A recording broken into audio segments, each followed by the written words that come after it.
Now we'll look at the bills.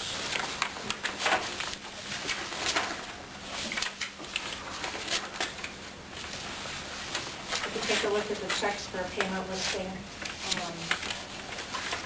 acting tools under has materials listed at purchases we made for the Industrial Technology Department.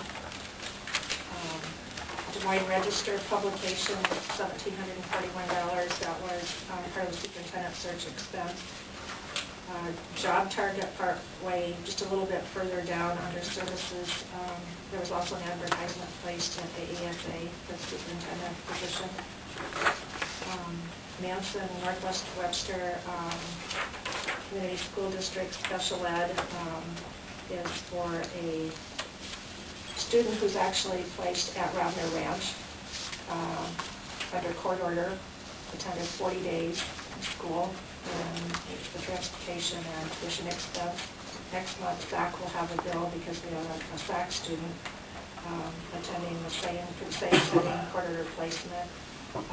One of the things that I want you to know is that both of those students moved into our two districts with court order placement.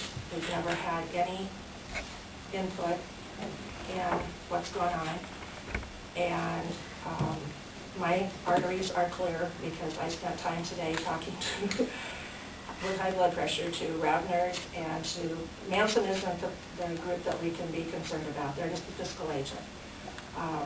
But there are lots of issues related to transportation costs. These kids have to be at the Ravner Ranch at 7:40 in the morning, and they are not released until 5:30 at night.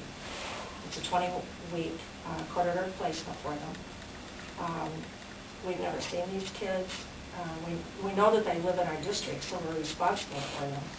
But I have a couple of issues that we have. One of them is that we get no reports or updates about them, which will now start to happen. We've had absolutely no say in them being there. It's a very expensive treatment program, and we really hope it works for them. That's what we want to have happen. But part of what's really confusing about it is the expense for transportation. And then when you look at the length of day and the time of day, for us to even find somebody that will run routes and transport. So I called the Southern Cal School District, and they're sending kids as well, and they've just kind of resigned themselves to the fact that it's just going to cost an arm and a leg. I asked the principal at the Ravner Center, how are these guys doing? I said, are they going to make it? It's two boys. Are they going to make it through in the 20 weeks? You know, because that's what we should hope. Both for them to be out of that placement in our high school setting, as well as financially, we should hope to have that happen. One of them is doing pretty well and is on target for the 20 weeks, and the other one, my best guess after listening to principals, it's going to be a 40-week treatment program for him. So I said, so how long can a 20-week program last when you're billing us for daily transportation and those sorts of things? So at any rate, where we're at with it right now is that we're going to try to work with Southern Cal and figure out how we can get our kids to Southern Cal and maybe ride with their kids, because they've got 5 kids that go, and they transport. They've got then a girl that goes on to a girls' ranch in Fort Dodge, and another kid they transport to Fort Dodge. But one of the students lives in SAC and one lives in Auburn, so they are one student from the SAC district and one from Wallach Auburn. They're both 10th grade boys. And I think the helpless part is that we have had absolutely no input about this. So one student transferred from Southern Cal to this district, and the placement had already been made by court.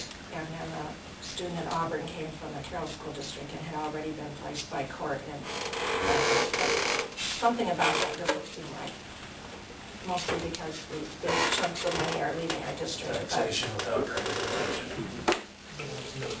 So anyway, SAC can be prepared for their bill next month. It's larger than Wallach Auburn's because that student was there for 93 days, and the Wallach Auburn student transferred to the district until the last 40 days. So we're going to try to work in the transportation situation, and it would be less expensive for us to transport. We're pretty certain we can find someone to do the morning to cooperate with Southern Cal, but it's at 5:30, pick them up at 5:30 at night. And the superintendent of Southern Cal said, we can't find anybody that will take that route for us. So he said, we pay Ravners. That's $1.69 a mile. per kid. So if you've got 3 kids riding the bus or the van, it's $1.69 a kid per kid.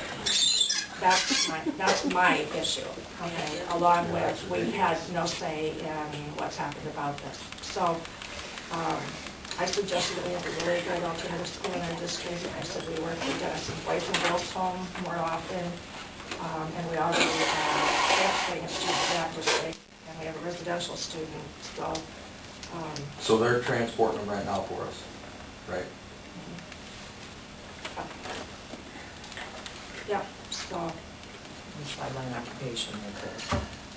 Well, I was At joking that maybe that's my $1.69 a mile, I could probably make that work. I was joking that maybe that was my retirement occupation. The Ravener route, you know, and I could pick up a bunch of kids.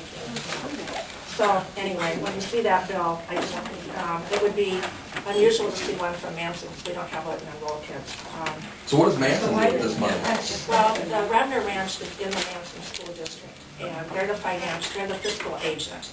And So it goes Ravener through Ranch them, has to be under the auspices of, because they offer an educational program, they have to be built somehow within a school district. So if that ranch, that Ravener treatment facility was in our district, then we'd be one of us would be the fiscal agent for it, because they have to be affiliated with a public school. Like at Denison Boys and Girls Home, the kids actually go to a facility in Denison, but not to the Denison school, but the Denison School District is the district that bills us. It has to run through them. And when I called first to Manson, the woman who answered the phone said, "Oh, I've got the number because you and every other superintendent are, you know, concerned about this." And she said, "I just send the billing. You need to talk to the people at Governor." So, but I talked to John Kraft this afternoon, and I said, "Well, my arteries are clear because my blood pressure went high." And I was very respectful on the phone, but it's really wrong, any way you look at it. It's wrong. And we worked so hard to make sure how our money is spent, and then it's wrong to take $1.69 a kid and have 3 of them riding in the same van for $1.69 a mile each. I thought you just split that 3 ways. But What about the transit buses? Are they we've actually got a phone call into transit because we have a student from SAC that we hire, that we have a co-op agreement with Region 12, and it's $45 a day for that student. And that little guy rides with Ravener treatment is $165 a day. The little guy that we sent to Stern Lake rides with the Southern Cal kid.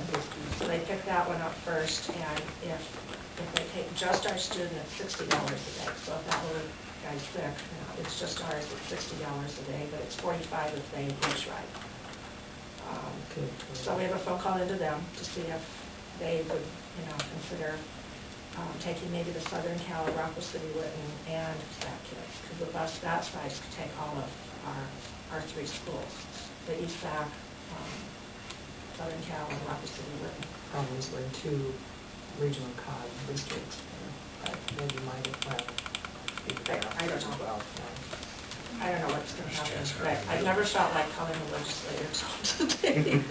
But somehow, I don't know what in the heck the legislator would do, but something's backward here about all of this. So